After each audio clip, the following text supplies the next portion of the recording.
All right, well, welcome everyone. So we are going to begin looking at the reproductive system here. So our focus for reproductive system, at least in this lecture and in these sets of videos that we're gonna go over, these sets of recordings, our main focus is going to be on physiology. Okay, so on the processes involved in reproduction, the processes involved in making gametes, so that's making sperm and egg. So that's going to be our main focus. We're not going to focus on the anatomy as much, so the reproductive anatomy between the male and female, but it is important to have a decent understanding of the reproductive anatomy before you talk about the physiology, because these physiological processes are they're obviously occurring somewhere, right? And so they're occurring in these various anatomical structures, right? But our focus, at least, is going to be on the actual processes. Okay, so when we look at reproductive system, just as a kind of high-level overarching view, we can look at the basic similarities and differences between males and females. Okay, so some similarities here you can see. So one are gonads with cells that will ultimately become gametes. Okay, so the gonads are the kind of main primary reproductive organs. These are responsible for producing the gametes. The gametes are the sperm and the egg. Okay, so sperm in the male, they're made in the male gonad, the testes, and then in female, those are the ovaries. The ovaries produce the female gamete, which is the egg or the oocyte. Okay, and we'll talk in more detail in just a little bit about the specific details and processes of that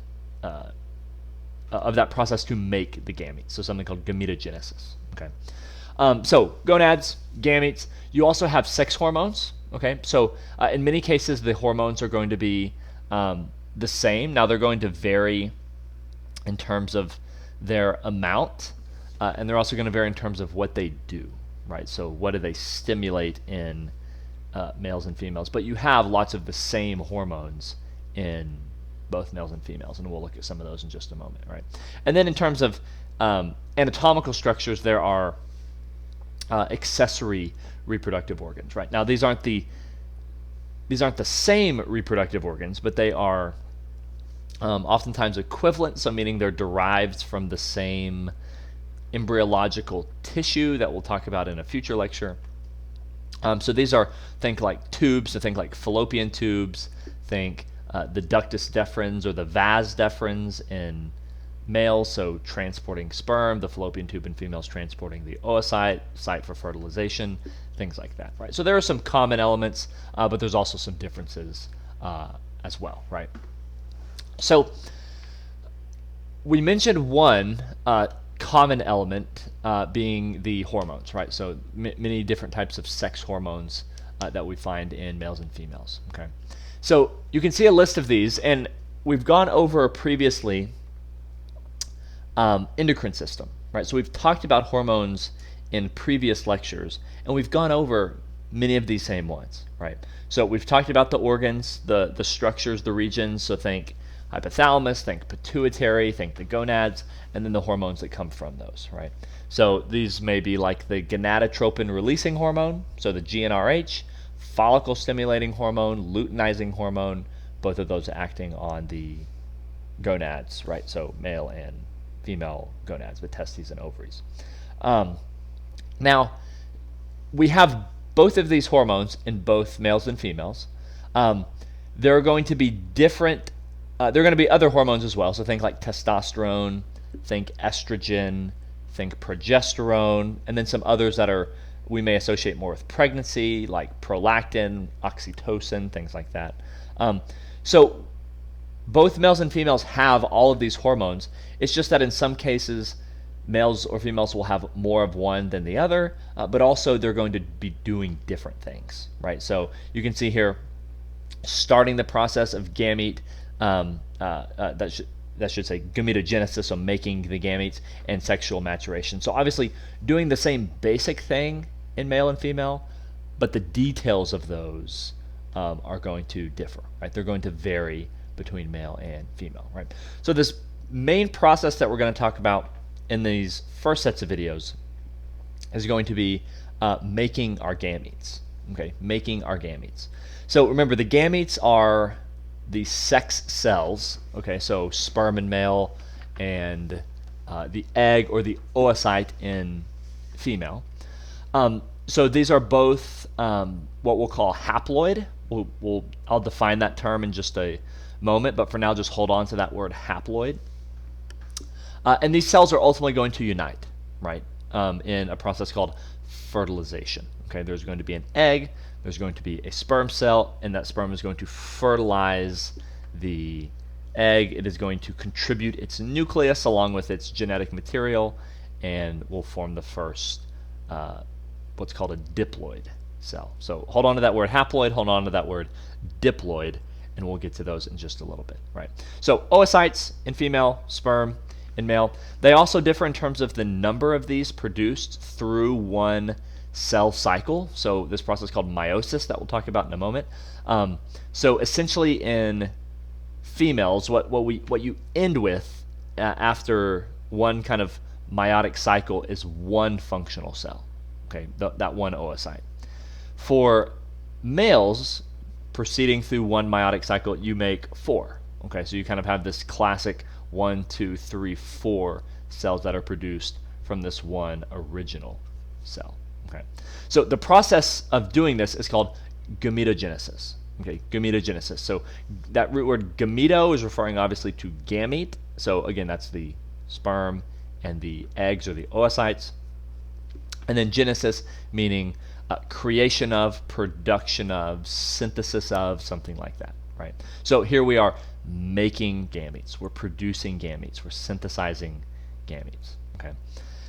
So this process, gametogenesis, what it is it's meiosis, okay? It's meiosis. So recall, you've likely talked about and should be familiar with mitosis, right? So mitosis was the division, the duplication of our somatic cells. So think pretty much all the cells in your body except your sperm and egg, right, for the most part. So taking one cell and taking that one cell and dividing it into 2, right, dividing it into 2 cells that are not only genetically identical to their original cell, so to their what we'll call the parent cell, but they're also genetically identical to each other as well, right? So that's mitosis. Okay, this process that we're going to look at is meiosis. Okay, meiosis, the division producing our sex cells. Okay, and when you're referring specifically to the gametes, it's called gametogenesis. Okay, so unlike mitosis, what you end up producing are 4 cells instead of 2. And instead of those cells being genetically identical to their original parent cell and to each other, the cells produced as a result of this gametogenesis, this meiosis process, the cells are genetically different than their parent cell, and they're genetically different to each other as well. Okay, so all of the, what we'll call all the daughter cells, right, all of these pink cells, all these daughter cells are genetically different from each other, and they're genetically different from the original cell from which they came. Okay, so keep that in mind, right? Now, with these processes, mitosis and meiosis, we are splitting the cells. Okay, so for both of them, it's cell division, right? We're splitting the cell from 1 to 2, and then in the case of meiosis, 2 to 4, right? So in our cells, right, in the nucleus, we have our chromosomes. Okay, so what we're doing here in both processes, mitosis and meiosis, is we're splitting the chromosomes. We're moving them into different cells, right? So the first 22 pairs of chromosomes. So recall our human cells, we have 46 chromosomes. Okay, we have 23 pair, which is 46, right? The first 22, 1 through 22, are called autosomes. Okay, autosomes. These are chromosomes that contain genes for various cellular functions, for various proteins, eye color, hair color, height, all these different things, right? And of course, there's going to be gene interaction. Lots of genes are going to interact with each other to produce some phenotype, right? Some physical characteristic, right? So these are autosomes, okay? For these, including our sex chromosomes that we'll talk about in a second, but they're paired, okay? To start off, in our normal cells, right? You have a chromosome 1 from your maternal source, and you have a chromosome 1 from your paternal source. So think mom and dad. You have a chromosome 13 from maternal and a chromosome 13 from paternal, right? They are homologous chromosomes. You have one from the maternal side, and you have one from the paternal side, right? For our sex chromosomes, this is chromosome 23. We're going to have in all of our cells, our somatic cells, that is, so think your skin cells and muscle cells and liver cells and all these, you'll have 2 chromosomes as this 23rd pair, and it'll either be XX, and these are, I shouldn't say it will always be this, but these are the kind of very common ones that you see. It'll either be XX or XY, okay? So the presence of a Y chromosome is what denotes a genetic male, okay? A genetic male. So XY is genetic male, or XXY, right? Is if you have that Y, genetically, you are male, okay? For XX, or in some cases XO, so meaning there is no second X, there's just an X, but you still don't have a Y, that is genetically female, okay? So lacking the Y chromosome is what denotes a genetic female, right? You're genetically female if you lack the Y chromosome, okay? And then, of course, there are genes on these chromosomes as well. There are certain conditions that are called X-linked disorders, so think color blindness is a good example of an X-linked recessive disorder, meaning that disorder is carried on the X chromosome, right? And you can think about this. If a disorder, if a disease, if a condition is carried on the X chromosome, who is it more common in? Is it more common in XY, so genetic male, or is it more common in XX, genetic female? It's actually, if it's an X-linked recessive disorder, it's more common in XY. It's more common in genetic males, okay? If you want to know why, reach out to me and I'll explain it to you. But we're going to move on from that. So with this, you are going to receive, and whenever you do your gametogenesis, your meiosis, you're going to move one chromosome into a cell for these 23rd, for these this 23rd chromosome. So each cell that you produce will only have an X or a Y. It won't have both. It's only going to have one or the other, right? So if you are genetic female and all you have is X, then the only thing you contribute is an X, right? If you are genetic male, XY, then you can contribute an X or a Y, right? So you can think about this. Who is ultimately responsible for determining the genetic sex of the offspring? It's the male, right? Because the male will contribute either an X or a Y, but the female is contributing only an X, right? So if the male contributes an X, there will be a genetic female. If the male contributes the Y, there will be a genetic male. Okay, so hopefully this makes sense, right? So this idea of these 23 pairs of chromosomes, right? You can this is where I told you to hold on to those terms haploid and diploid. Okay, so if you have 2 sets of if you have 2 of each chromosome, right? So if you have a pair of chromosomes, so 2 chromosome 1s, one from mom, one from dad, 2 chromosome 13s, one from mom, from dad. That's called a diploid cell. That diploid is meaning 2. Okay, so you have 2 copies of each. We have 23 chromosomes, 2 copies of each. That's 46 chromosomes. Okay, that's our somatic cells. So think all your cells other than your gametes, right? Your sperm and egg.